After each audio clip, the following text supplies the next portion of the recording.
The next 5 minutes are about an art historical period which is called Mannerism.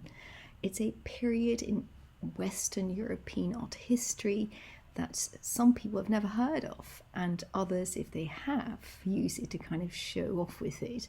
So what is Mannerism? Well, it's an art historical period that comes right at the end of the Renaissance, and if we look at Western art history, we tend to divide it into periods from the ancient Greeks and Romans to the Middle Ages, then the early Renaissance, High Renaissance, and right at the end of that, Mannerism. And if you look at the images on your screen, you see the evolution of the look of, for instance, the Virgin Mary and Christ Child. We go from quite stiff and 2D during the Middle Ages to very realistic looking, with a real understanding of what a human form looks like, and it's got 3D and depth, to when we get to Mannerism, these rather strange and twisting and turning and stretched out figures. Right at the end of that Renaissance, and actually some of the artists that put it in motion are Renaissance artists, people like Michelangelo and Raphael. They are the ones that first dip their toes into this. They are the ones that get it going with these images which show impossible postures, these non-stable poses, asymmetry and imbalance, very complex and crowded, with a real understanding of the human form in a way that they can start playing with it.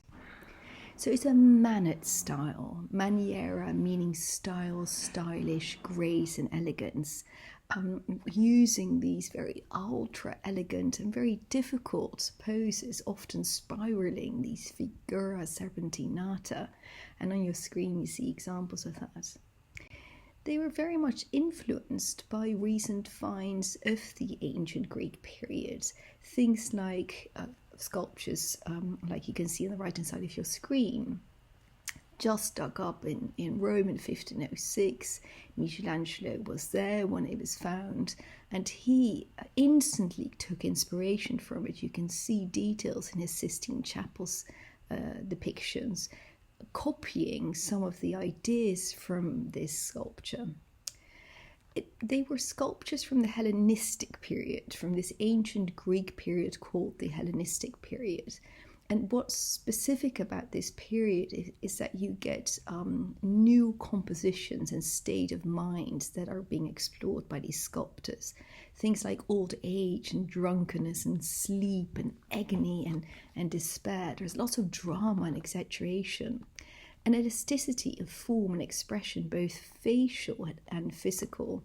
And that led to huge inspiration to these late Renaissance artists. It is also a time in which there are discoveries done all over the world by Western powers, bringing back curiosities, filling their collections with these cabinets of curiosities from all over the world. So this type of art is done in a time in which you get very sophisticated collectors with a great understanding who've grown up with the Renaissance artists, great understanding of art, a great interest in the world around them, and these kind of images were meant to stimulate their intellect and their curiosity and broaden their scientific knowledge. So images like the one you see on the right, very much fitting within this Mannerist period. It's a portrait of a ruler, Rudolph II, but of course completely done in a very novice and interesting way, something that he would have enjoyed as one of those very sophisticated collectors. These images are no longer using iconographic conventions, because people knew that, kind of done that, been there, seen it. They move away from standardized facial expressions.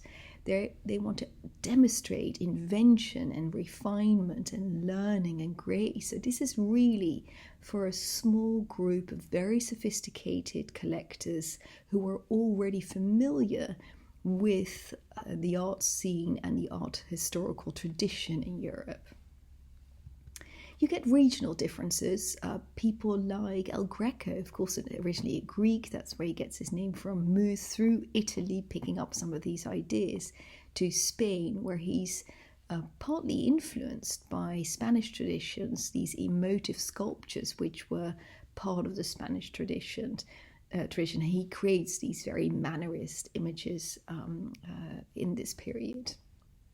In France, you get the school of Fontainebleau, equally these outstretched, twisting and turning figures, but slightly different. But of course, using Italian artists, they bring with them some of these Mannerist ideas. So Mannerism is a short-lived period, comes right at the end of Renaissance. Next is the Baroque. And if we look at the story of David and Goliath, sculpted in these three sculptures from Michelangelo on the left, we see how we go from a sculpture that's there to be admired to, during the Baroque, with lots and lots of movement. The one in the middle, Mannerist, weird and wonderful. I'm not really sure what he's doing, but it's beautiful. Thank you so much.